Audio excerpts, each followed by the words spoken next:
안녕하세요. 자, 오늘은 4단원 다양한 세계의 다양한 문화에서 소단원 1 세계의 다양한 문화 지역 그 두 번째 시간을 진행해 보려고 합니다. 저번 시간에는 문화의 정의와 문화 경관 그리고 문화 지역에 대해서 배웠습니다. 다들 기억하고 계시죠? 네, 알겠습니다. 자, 그럼 오늘은 무엇을 배울 거냐면 문화가 지역마다 달라지는 이유에 대해서 배울 겁니다. 이번 내용은 2단원과 3단원에서 배운 기후와 지형에 관련된 내용을 잘 활용할 수 있다면 내용 이해에 많은 도움이 될 겁니다. 하지만 여러분들이 절대로 그것들을 다 기억하고 있을 거라고 생각하지 않습니다. 그래서 저는 여러분들이 기후와 지형 단원의 내용을 전혀 모르고 있다고 생각하고 수업을 진행하려고 합니다. 그러니까 너무 걱정하지 마시고 저를 믿고 따라오시면 되겠습니다. 그럼 시작해 볼까요? 자, 언제나 시작은 투데이 포인트부터 시작하겠습니다. 투데이 포인트를 줄여서 앞으로는 투포라고 부르겠습니다. 자, 오늘 배울 내용을 세 가지 정도의 질문으로 요약해 봤습니다. 첫 번째는 문화가 지역마다 다른 이유가 뭐지? 그리고 두 번째는 자연환경에 따라 문화는 어떻게 달라지나? 그리고 세 번째는 인문 환경에 따라서 문화는 어떻게 달라지나? 자, 이 세 가지 질문들은 이러한 구조를 가지고 있습니다. 첫째, 제일 수업의 초반부에서 우리는 문화가 지역마다 달라지는 이유들을 몇 가지 제시할 겁니다. 그러면 이 이유는 아마도 이렇게 두 가지로 구성이 되어 있을 겁니다. 하나는 자연환경 때문이다. 자연환경 안에는 세분화시키면 두 가지로 더 나눌 수가 있어요. 하나는 기후, 그리고 하나는 지형이 됩니다. 자, 그러면 자연환경과 대비되는 또 다른 문화가 지역마다 달라지는 또 다른 이유는 뭐냐면 인문 환경 때문입니다. 물론 인문 환경 안에도 더 세분화시키면 네 가지 정도로 분류할 수가 있는데요. 차례가 오면 그때 설명드리도록 하겠습니다. 어쨌건 오늘 수업의 내용은 문화가 지역마다 달라지는 이유를 크게 두 가지로 나누고 그 안에 있는 세부적인 내용들을 순서대로 살펴볼 거다라고 생각하시면 되겠습니다. 자, 그럼 오늘 수업에 들어가기 앞서 사진을 몇 장 보여드리겠습니다. 우리나라의 지하철역 입구 모습입니다. 한번 사진을 자세히 볼까요? 자, 매일 아침마다 혹은 주말마다 어디를 가려고 하면 언제나 편하게 볼 수 있는 그런 모습들입니다. 근데 왜 오늘 이 사진들을 가지고 왔냐면 여기 선생님이 체크해주는 두 부분을 한번 보길 바랍니다. 우선 여기 지하철역 입구에 있는 지붕, 그리고 지하철 타기 위해서 내려가려면 이 입구로 들어가야 되는데 어차피 내려가야 되는데 그럼에도 불구하고 우리는 계단을 몇 개 올라갔다가 내려가야 됩니다. 오른쪽 위에 사진에도 보면 두 칸 정도의 계단을 올라갔다가 내려가게 되죠. 여기도 지붕을 또 짓고 있네요. 자, 이게 우리나라의 지하철역 입구의 모습입니다. 이걸 왜 보여주냐면 여러분, 문화에 대해서 아직도 낯선 것 같은데 문화는 그냥 의식주입니다. 옷, 음식, 그리고 사람이 살고 있는 집, 이게 문화입니다. 이것도 어렵다고요? 그러면 그냥 문화는 우리 눈에 보이는 우리가 살면서 필요한 거의 대부분의 것들을 그냥 다 문화라고 부르시면 됩니다. 그러니까 결국 지하철역의 모습, 그리고 지하철을 내려가는 이 역의 입구의 모습, 이런 것들도 문화에 해당된다라고 생각하시면 됩니다. 그래서 보여드리는 거예요. 자, 그러면 우리나라는 왜 이런 지하철역의 문화가 생겼을까요? 왜 이런 형태로 입구를 지었을까요? 그 이유가 뭘까요? 다른 나라는 이렇게 지하철역 입구에 지붕이 반드시 있지는 않습니다. 그리고 이렇게 계단을 두 칸 정도 만들어 두지도 않고요. 근데 왜 우리나라는 이럴까요? 좋아요. 다음 사진을 보겠습니다. 자, 두 번째 사진은 택배를 뜻하는 그림과 그리고 드라이브 스루를 보여주는 사진입니다. 여러분, 우리나라는 이제 오늘날 택배 문화가 아주 많이 성장했고, 그리고 드라이브 스루라는 것도 곳곳에서 찾아볼 수 있죠. 물론 과거에는 잘 없었던 거지만 오늘날에는 너무도 쉽게 찾아볼 수 있는 모습들입니다. 근데 이런 모습들이 과거에는 있었나요? 선생님이 방금 얘기했던 것처럼 과거에는 찾아보기 힘들었죠. 근데 오늘날에는 이런 문화들이 생겨난 거예요. 근데 이런 드라이브 스루나 택배 문화가 다른 나라에도 다 있을까요? 물론 우리가 다른 나라까지 다 안 가봤으니까 모르겠지만 아마도 있는 나라도 있고 없는 나라도 있을 거예요. 그럼 이러한 문화가 나타나는 국가, 안 나타나는 국가는 대체 어떤 차이가 있길래 이런 문화가 국가마다 다르게 됐을까요? 그쵸.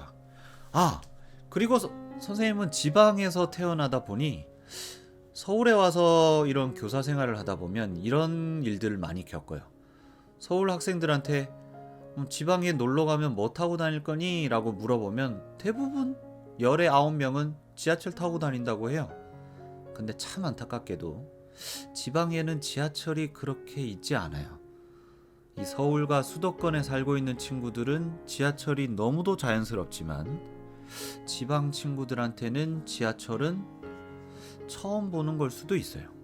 그러니까 결국 지하철이 있냐 없냐도 결국 문화가 달라지네요.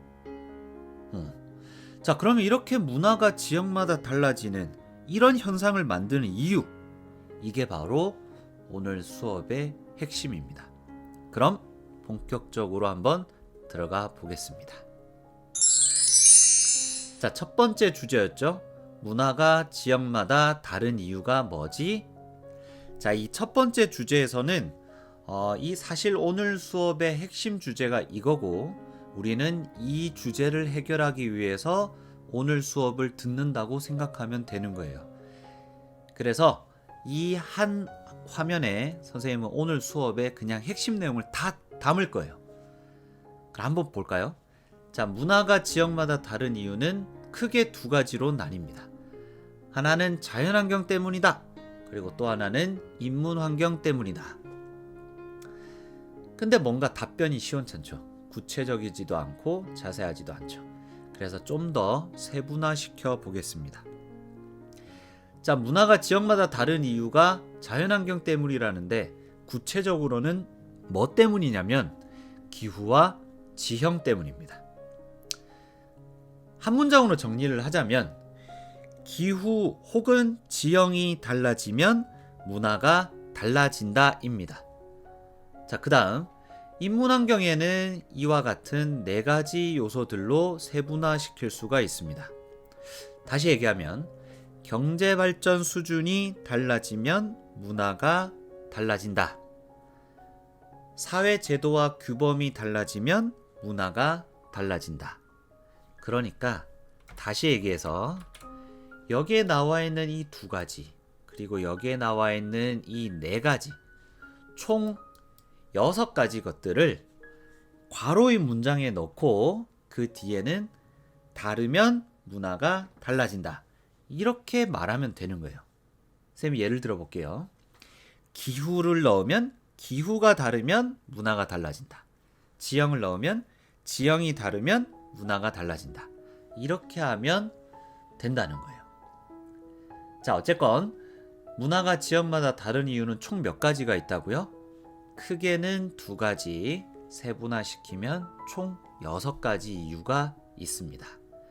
그래서 오늘 우리는 이 6가지 이유들을 하나하나씩 살펴볼 거예요. 어떤 순서로? 이런 순서로. 기후, 지역 먼저 보고 그 다음 인문환경의 이 4가지를 이런 순서로 살펴보겠습니다. 자, 그러면 기후부터 순차적으로 한번 들어가 보겠습니다. 자, 그런데 여러분, 이걸 설명하기 전에 여러분들에게 던질 질문이 있죠. 여러분, 기후가 뭐죠? 기억하세요? 다 까먹었죠? 그럼 이렇게 질문 한번 해볼게요. 우리나라의 기후는 어떤 특징이 있죠? 자, 혹은 미국의 기후는 어때요? 자, 혹시 누군가가 이런 질문을 던진다면 여러분은 주저하지 말고 이 두 가지를 활용해서 설명하시면 됩니다. 그 두 가지는 뭐냐면 바로 기온과 강수량입니다. 그 나라의 기후를 설명할 때 기온과 강수량만 가지면 설명이 가능합니다. 그 나라는 따뜻해요, 추워요, 혹은 그 나라는 비가 많이 내려요, 적게 내려요. 이렇게 이야기하면 그 나라의 기후의 특징을 이야기할 수 있는 거죠. 그럼 결국 기후에 따라서 문화가 달라진다는 말은 기온과 강수량에 따라서 문화가 달라질 수도 있단 말이죠. 그래서 저는 지금부터 여러분들에게 3가지 기후 지역을 보여드리고 그리고 각 기후 지역별로 사람들이 어떻게 살고 있는지를 지금부터 설명하려고 합니다. 자, 그래서 의, 식, 주, 옷, 음식, 집의 순서로 지금부터 한번 살펴보겠습니다. 자, 첫 번째 기후는 사진에 보이는 것과 같아요. 어때요, 사진? 그쵸. 일단 허옇고 아무리 봐도 추워 보이고 돌이 하얀 부분도 있고 특히 여기를 한번 보세요. 이런 부분을 보니까 이끼 같은 것들이 껴있죠. 그리고 여러분, 나무가 보이나요? 네, 나무가 없어요. 자, 대체 여기는 어떤 기후지역을 나타내느냐? 맞습니다. 한대기후라고 합니다. 한대기후는 우리 지구상에 존재하는 여러 가지 기후 중에서 가장 추운 쪽의 기후에 해당됩니다. 그래서 저는 교실에서 학생들한테 가르칠 때는 이 한대기후를 이렇게 설명해요. 한 대 맞았다고. 한 대밖에 안 맞았으니까 아직 열도 나지 않고 그래서 기온이 낮다는 거죠. 춥다는 거예요. 그래서 기온이 춥고 그리고 여러분 추운데 비가 올까요? 생각해봐요. 추울 때 땀이 나나요? 땀 안 나죠? 그럼 비가 안 오는 거예요. 죄송합니다. 이런 비유 적절치 않지만 그냥 웃어주세요. 자, 어쨌건 한대기후는 기온이 낮고 매우 낮아요. 그리고 비가 아주 적게 내립니다. 자, 그럼 이러한 한대기후의 특징을 알고 한번 가보겠습니다. 이 사람들의 옷은 대체 어떤 옷을 입어야 될까요? 기온을 봐봐요. 저렇게 춥잖아요. 그럼 뭐부터 챙겨야 될까요? 그쵸. 따뜻해야 됩니다. 따뜻한 옷을 입어야 돼요. 그런데 여러분이 이 지역에 살고 있는 사람이라고 생각하고 옷을 만들려고 했을 때 이렇게 춥고 비도 안 오고 나무도 없고 이끼만 있는 이런 동네에서 뭐로 옷을 만들 거예요? 근데 또 따뜻해야 돼요. 그렇죠. 이 사람들을 따뜻함을 유지하면서 옷을 만들려면 결국에는 뭐밖에 없냐면 보온을 위해서 가죽 옷 혹은 털 옷을 입게 되는 거죠. 이 사람들이 키우고 있는 동물들, 그 동물들 혹은 사냥해서 잡은 이 동물들의 가죽과 털을 이용해서 옷을 만들게 됩니다. 그래서 화면과 같은 이런 옷들을 입게 되죠. 자, 그 다음. 자, 음식을 한번 살펴보겠습니다. 여러분, 이렇게 춥고 비가 안 와요. 그러면 이 지역에서는 우리가 먹을 수 있는 음식을 농사를 통해서 얻을 수 있을까요? 불가능하겠죠. 화면 보세요. 어디 농사 짓는 곳이 어디 있어요? 이런 데서는 농사가 안 돼요.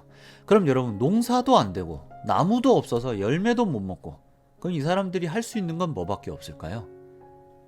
그쵸. 사냥을 하거나 아니면 바닷가에 나가서 낚시를 통해서 생선을 먹으면서 사는 거죠. 이 지역 사람들은 그래서 농업이 불가능하기 때문에 사냥을 하거나 어업을 하게 됩니다. 자, 그 다음 3번째, 집입니다. 여러분, 이 지역 사람들은 어떤 집에 살까요? 선생님, 여기 화면에 집 있는데요? 맞아요. 근데 이렇게 생각해야 돼요, 여러분. 저희가 지금 이 문화단원에서 배우는 이 내용들은 현대의 모습을 이야기하는 게 아니에요. 그 기후에 맞게 살아갔던 그리고 살고 있는 어떤 전통적인 모습들에 대한 이야기들이기 때문에 오늘날 모습과는 사뭇 다를 수가 있어요. 그러니까 여러분은 화면에 보이는 집 말고 이 지역의 기온과 강수량 특징만 보고 이 지역은 어떤 집을 지었을까를 고민하면 되는 거예요. 자, 봅시다. 너무 춥고 비가 오지 않아요. 그래서 나무가 자라지 않아요. 그러면 여러분, 집을 지을 재료가 있었을까요? 그렇죠. 없었죠. 그러다 보면 이 사람들은 집을 뭐로 지어야 될까요? 날씨는 엄청 추운데. 맞아요. 아까 옷을 해 입었던 동물의 가죽, 이런 털들, 특히 가죽을 이용해서 천막집을 짓게 됩니다. 이 사람들은 집을 지을 재료가 부족하기 때문에 동물의 가죽을 이용한 천막집을 지어서 살고 있다. 자, 결국 한대 기후 지역, 매우 추운 지역에 살고 있는 이 사람들은 기후가 춥고 비가 덜 내리는 이러한 기후 특징이 나타나기 때문에 옷은 두꺼운 가죽옷이나 털옷을 입었고 음식은 농사가 불가능하니까 사냥이나 낚시, 그리고 집은 이런 천막집을 짓고 살았다 라고 정리할 수 있겠죠. 자, 그러면 이 지역과 다른 기후 지역에 살고 있는 사람들은 한대 기후 지역과 의식주의 모습이 또 다르겠죠. 그래서 다른 기후 지역을 한번 보겠습니다. 여러분, 여기는 어딘가요? 이거 모르는 사람은 없겠죠? 사막입니다. 자, 이런 사막으로 대표할 수 있는 지역을 우리는 건조기후 지역이라고 하고, 이 건조기후 지역에서의 기후 특징의 가장 중요한 건 강수량이 적다는 겁니다. 건조기후 지역에서는 비가 안 온다고 생각하면 됩니다. 단 여러분이 사막을 떠올리면서 계속 더울 것이다 라고 생각하는데, 이 건조기후는 덥다 춥다와는 무관합니다.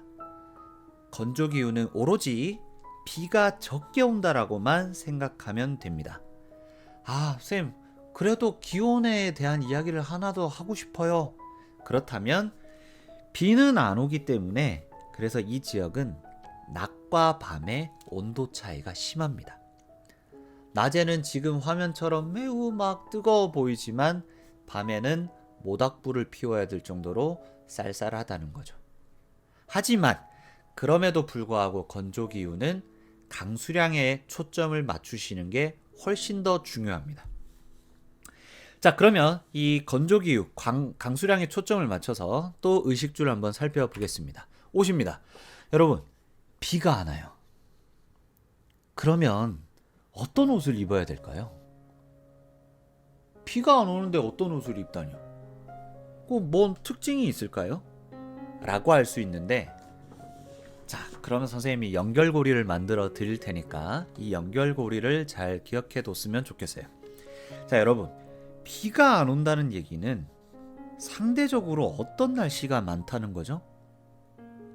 맞아요. 맑은 날이 많다는 거죠. 비가 안 온다는 건 맑은 날이 많고, 비가 오지 않는다는 건 또 하늘에 뭐가 없다는 거죠? 맞습니다. 구름이 없다는 거죠. 구름이 없는 이런 하늘에서는 누가 활약을 할까요? 그렇죠. 태양입니다. 자, 이 건조기후에서는 비가 안 오기 때문에 구름이 없어서 맑은 날이 많죠. 그러면은 이 사람들은 햇살을 계속 보고 있는 거예요. 그렇다면 이 사람들에게 옷은 어떤 기능이 가장 주요할까요? 맞습니다. 해가 짱짱하기 때문에 이 햇살을 피할 수 있게 만들어주는 옷이 필요한 겁니다. 그리고 여러분, 이 화면 보세요. 뭐밖에 안 보여요? 모래밖에 없죠. 근데 이 모래들은 비가 오지 않기 때문에 다 말라 있어요. 그럼 이 모래들은 땅에 붙어 있을까요? 아니면 풀풀 날릴까요? 그렇죠. 날릴 겁니다. 바람이 조금만 불어도 이 모래들은 엄청 날릴 겁니다. 그럼 결국 건조기후는 이 비가 안 오는 것 때문에 햇살이 따가워요. 그리고 모래바람이 너무 심해요. 그래서 이 사람들은 옷을 어떻게 입느냐? 온몸을 감싸는 옷을 입게 됩니다. 햇살로부터 피부를 보호하고 그 다음 모래바람으로부터 피부를 보호할 수 있는 이런 의상을 착용하게 되는 겁니다. 조금 여러분이 생각했던 것과는 다르죠? 그렇습니다. 자, 그 다음 음식을 한번 살펴보겠습니다. 근데 음식은 할 말이 없을 정도예요. 비 안 오죠. 물 없죠. 그럼 일단 뭐가 안 될까요? 농사 안 되겠죠. 그래서 이 건조기후 지역에서는 그냥 농사가 안 되니까 먹을 게 없다고 보면 돼요. 그런데도 불구하고 농사를 짓고 먹을 걸 만든다는 건 극히 일부 지역에 대한 이야기를 하는 거예요. 그러니까 여러분들은 건조기후 지역에서 농업을 한다, 음식을 만들어낸다라고 하면 그냥 극히 일부 지역에 대한 이야기구나 라고 생각하면 됩니다. 그러면 그 극히 일부 지역은 어디를 얘기할까요? 그쵸. 여러분이 알고 있는 오아시스 근처 이런 곳에서 농업이 진행될 것이고, 그러한 곳에서는 밀이나 대추야자 같은 이런 작물들을 재배해서 먹게 됩니다. 자, 그 다음 이 건조기후 지역에서의 집은 어떤 집을 지을까요? 아까처럼 똑같이 한번 따져가 보죠. 건조기후 지역의 특징이 비가 안 온다는 거였죠? 그럼 비가 안 오니까 화면에 보이는 것처럼 뭐가 없어요? 나무가 없죠. 집을 지으려고 하는데 나무가 없네? 그러면 한대기후 지역처럼 동물의 가죽으로 지으면 되나? 근데 동물의 가죽으로 지으려고 했더니 동물도 딱히 낙타 말고는 보이는 게 없네요. 그럼 어떡하죠? 그래서 이 사람들은 고개를 돌렸습니다. 그러고 쳐다봤더니 근처에 너무도 많은 것들이 있죠. 뭐가? 그렇죠. 모래, 흙입니다. 그래서 이 사람들은 흙을 가지고 벽돌을 만들어서 집을 짓게 됩니다. 그래서 우리는 이러한 집을 흙벽돌 집이라고 합니다. 그냥 봐도 흙으로 만든 것 같죠? 자, 그런데 이 흙벽돌 집은 사실 이 구조나 이런 특징들이 되게 중요합니다. 그래서 여기서 설명하기보다는 또 다른 영상을 만들어 놨어요. 여기 오른쪽 위에 카드가 보이죠? 거기로 가셔서 이 흙벽돌 집의 가옥 특징을 살펴보시면 되겠습니다.